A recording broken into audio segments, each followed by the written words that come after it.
Welcome to OH-Brew. I'm Craig Morris and I like beer.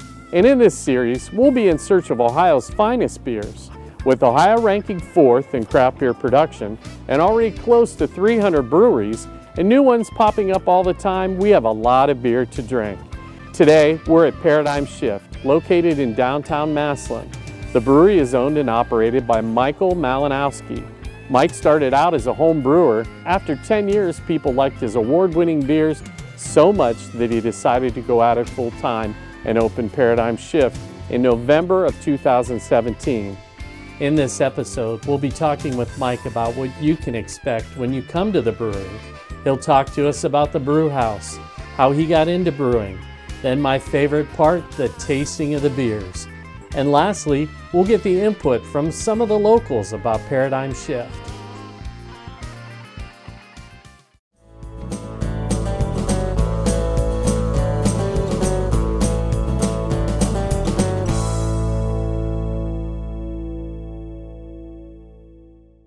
This episode of OH-Brew is being sponsored by Specialty Jeeps and Harmon Hardwoods. Specialty Jeeps is located in Coshocton, Ohio, and specializes in Jeep restoration and repairs. Specialty Jeeps is a dealer for all major brands of parts, new and used, for all models of Jeeps. So if you're looking to have your Jeep restored, repaired, or accessories, check out Specialty Jeeps. Harmon Hardwoods, makers of fine, custom-built cabinetry and countertops. Serving East Central Ohio since 1994, Harmon Hardwoods specializes in frameless cabinets for the kitchen, bath, and office. Hi there, thanks for joining us for OH-Brew. And in this segment of OH-Brew, we're going to be talking to Mike Malinowski of Paradigm Shift here in Massillon, Ohio. Mike, thanks for joining us today. Thanks for having me, I appreciate it. Hey, we want to start out by giving the people a little bit of history on how you came to be a brewer and an owner and all this kind of stuff going on here in Massillon at Paradigm Shift. Sure. Well, I graduated from high school right down the street here. I actually went to Jackson, not Massillon. So purple's your favorite color? Yeah, Barney. But anyhow, I went off to college, ran out of college. Where'd you go to college? Went to Auburn. That's kind of important. Yeah, I went down there for wrestling. And then I came back to Malone and then ran out of college money. Auburn dropped the wrestling program. But anyhow, ran out of college money, so decided to join the military with another buddy. So I was stationed in Germany for 2 years. Really fell in love with craft beer at that time, well, German beer. So the lagers and the smoked beers and different beers over there. I mean, you got an opportunity to travel over in Germany pretty much anywhere you wanted to if you got some little time off. Yeah. Little R&R. Work hard, play hard. So we, hit a bunch of different countries. It was kind of unique that each country is like a state over here with different architecture, different food, different monetary system at the time. So it was a lot of fun traveling around. What branch of the military? Army. Army? Yeah. So anyhow, came back, finished up college, was in the workforce in the corporate world, got my first homebrew kit, decided to, fire it up on the stove. And for the first 2 years, I was brewing beers, started off with an extract homebrew kit, moved out to the garage, went to all grain, and then I think for the first 2 years, I was just kind of doing it just to brew beer, and people were saying it was decent, it was, well, decent to good. And then, so I decided to, it started off as a hobby, it turned into a passion. So I really started for about the last 8 years, entering different competitions. The American Homebrewers Association has a national competition as well as a bunch of other local places around. There's a homebrew club up in Akron that I belong to called Society of Akron Area Zymurgists. And we have a competition up there, and we go against a Cleveland club called Snobs. And so that's where the last 8 years kind of kept me tweaking recipes and really dialing them in for different beer styles. After that, I was working in the corporate world, and I was working for Kraft Foods, and we got bought out, so I was out of a position, and I was looking for other jobs, another position for another company, and the company I was going to be possibly going to was up in Long Island, New York, and I said, nah, I don't need that. So I decided to pull the trigger and open up my own brewery. So as far as brewing's concerned, I mean, you did it on a smaller scale. Did you have any idea on a bigger scale what it was going to be like? Not at first. I was really, I've never brewed on a big system like this. It's also different. I could heat up my mash if it was, if the temperature was a little bit off, and it was definitely a learning curve. It wasn't too bad, you know, after about the first 3 or 4 batches, you can really start figuring out where you need to be. Meticulous note-taking is definitely something you have to take care of to make sure you don't make those mistakes and you get your system figured out. And it's just like home brewing. Once you learn, you need to know your system and know what your system's capable of to really, you know, replicate and brew good beers over and over. Now, give us a little background on your brew house and how you got some of the fermenters and some of the things you got, because you pretty much said until just here recently that you hadn't really bought any new stuff. Yeah. So I started off with one of the things I wanted to do is I wanted to do it on my own. And someone told me that years ago is, you know, if you're going to go into business, go in on your own. I didn't want a bunch of investors or partners. So in order to do that, I had to do it fairly cheaper than a lot of other places perhaps. So I was looking for used equipment, so I scoured the country. I was able to find an old used brewing system here that came out of Wisconsin that 2 brothers bought, moved it out to Kansas, and they had it in storage because there really wasn't much to it. Just the tanks. There was no brew stand per se, no piping at all. So I don't think they really, you know, they didn't have the maybe wherewithal or the tradesmen's available to help them do that. That also came with one of my fermenters. The other 2 fermenters I was able to get in Fort Collins, Colorado, and then I was able to have all that shipped back on the same semi. I turned around and I found the grain mill and my hopper. They came from Sheboygan, Wisconsin. The bright tanks came from Michigan, Saline, Michigan, and then I've got kegs that came from Florida. Okay. So yeah, a little eclectic, a little bit of everything. Gives it personality. It does. I mean, one of the things I did was I bought a couple pumps to put on the system, and I was sitting down sketching it out, and a buddy of mine does sanitary welding, so he was welding his up as I was laying it out, and we were able to put it all together. So it's a commercial system, but it's almost like a kicked up homebrew system, because I was able to put things on it that may have not come with it with a commercial availability. So it's come a long way from, how many beers did you have in your garage? I had 10 beers on tap at home, yeah. So that was it was a party house. So you only kicked it up a few notches if you're at 18 beers right now. Yeah. So that was, and we actually, when we first started off, we opened our doors. We were able to open this place up in 5 months. Most breweries take 18 to 24. That was one of the things I was probably the most proud of, is the fact that, you know, I've been around the area for a long time. I've got a lot of family and friends around here. Everybody chipped in and helped. It was amazing that, you know, the long hours that were put in here and what we did to this place to really make it, you know, get it off the ground. I was brewing beer back there before I even had anything out here done in the tasting room. So it was, I was able to get my license to start brewing, and then we were able to get things moving through the system and we opened up with 7 beers on tap. And we had 12 beers on tap up until about our 1-year anniversary. I put the kegerator together. I got that used to, so. And we were able to add 6 more beers. So that's definitely made it a little bit more difficult. You know, you're brewing and you're turning beers and you're keeping 12 on tap. I've got the walk-in coolers all kind of stacked and things can move forward. Now I had 6 more out here, so it's a little bit of a challenge, but it's been fun. Yeah. Name of the brewery, Paradigm Shift. Yes. Has a lot of meanings from what I hear. Yes, Paradigm Shift. So I was, when I was working back in the corporate world, I did continuous improvement. I was the Lean Six Sigma specialist or manager for Kraft Foods.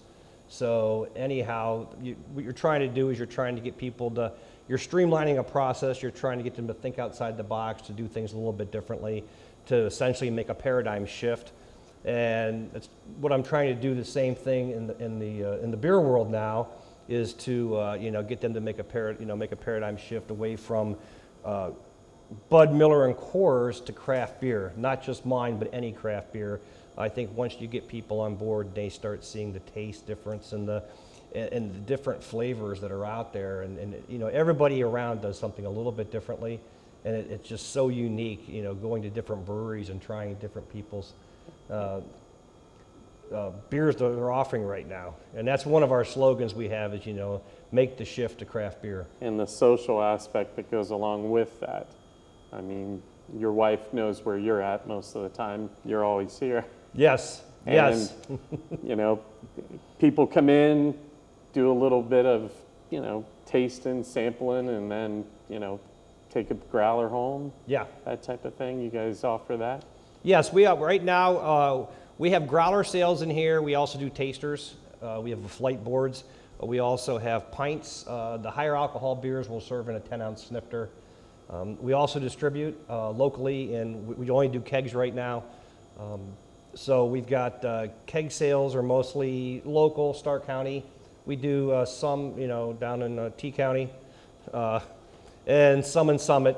But the idea for me is to, I want people to come in here and experience this atmosphere. So my keg sales is mostly just to drive people into here to see what we're about. You get a keg out there to one establishment, they'll try it and say, wow, that's nice. The brewery's not too far away. We'll stop in and check them out. Absolutely. And you have events too that draws people into your tap room. Yes, we have quite a few events down here right now. We have almost every night of the week there's something different going on. We've got Mug Club Mondays. Tuesdays we do Hoppy Tuesdays. Once a month on Wednesdays we're doing trivia. So today's Wednesday, so tonight we're going to have trivia for the month. Thursdays we have open mic night. We have a lot of different people come in. It's very eclectic group of people on Thursday nights, because we'll have people that come in who've never played in front of a crowd before. We have other people who are actual paid performers who do this for, on the side or for a living, and they'll come in here working on a new song and just experimenting and trying it in front of a crowd. So that's been pretty nice for us on Thursdays. Sunday Fun Day has been a huge success for us.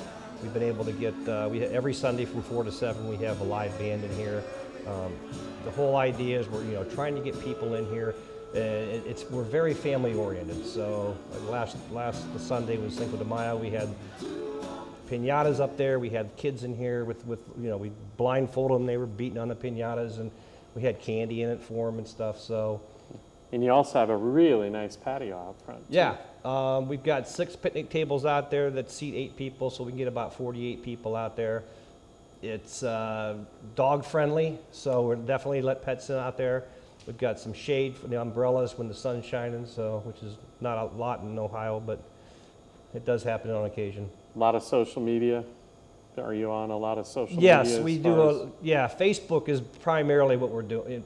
Facebook and Instagram are our 2 main ones. Twitter we're kind of in and out of, but Facebook is pretty much anything you want to know about us, you can get it on Facebook. Okay. Well, this leads us to my favorite time, and that's sampling some of the beers. So since you have 18 beers on tap, I think we better go try some of them at least. Yeah, belly up to the bar. All right. Favorite part of the show, tasting the beers. Beer.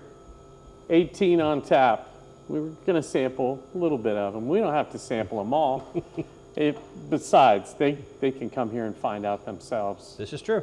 But we'll help them. We'll give them a little guideline, maybe wet their whistle a little bit. Start us out. Tell us about your beers. The first beer we have right here is the Belgian Triple. This is the beer we won a medal with out at the Great American Beer Festival last year. It's a Belgian-style farmhouse ale. It's or a Trappist ale. 9% alcohol. So, okay. Malty. Doesn't taste like a 9%er. No, not at all. The next beer is a collaboration beer I did with a buddy of mine. He used to be a brewer up in Cleveland, and so I called it Collusion Illusion. Him and I did this together. See that he's nameless. Yes. Is that to protect the innocent? Rick Sipe. Oh, Rick Sipe? Yeah. So him and I have been buddies for a number of years, and I talked him into coming down. Since he hasn't been brewing, I said you can't get too rusty. So he came down, and we decided to do this. This was a beer that's in his wheelhouse. It's a Russian Imperial Stout. It's full-bodied, malty. I think it's like 8.6, 8.5% alcohol, maybe even closer to 9. I don't have a cheat sheet in front of me, so I'm not. Well, the cool part of the beer so far is you don't have a lot of that alcohol taste. No. You know, when you would say 8 or 9, people go, whoa, hang on a second. But you know, those are, you taste. Yeah, they're malty. They're not over the top. It doesn't have the alcohol burn going down, so that's kind of what I like to do. The third one here is also the last actual 3 are collaborations I did with buddies. This one here is also a collaboration with Rick. Both of us, we did this as a New England IPA. So it's one of those we brewed them in the past. I don't think it's really in either one of our wheelhouse per se, but we decided to go ahead and give it a whirl. We're going to call it East Coast instead of West Coast? Yeah, definitely. It's so it's all the hops are late edition, so no hops in the kettle. They're all Whirlpool. Well, I guess you'd say kettle. Whirlpool and then double dry hopped. So it's definitely 7.2%.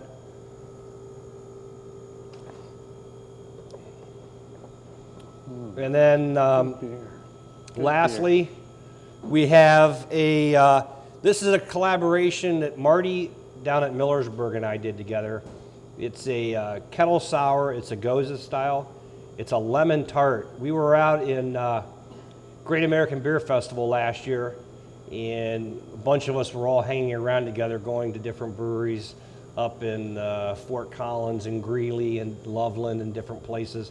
And Marty and I were kind of hanging out together, and we had a beer similar to this at one of the breweries, and both of us at the same time said, yeah, we're going to make that. So we said, even then, we said, let's collaborate. So this was the first collaboration him and I did together, and he had it on tap last Saturday for his 6-year anniversary. So cheers, Marty. Beers come out very good.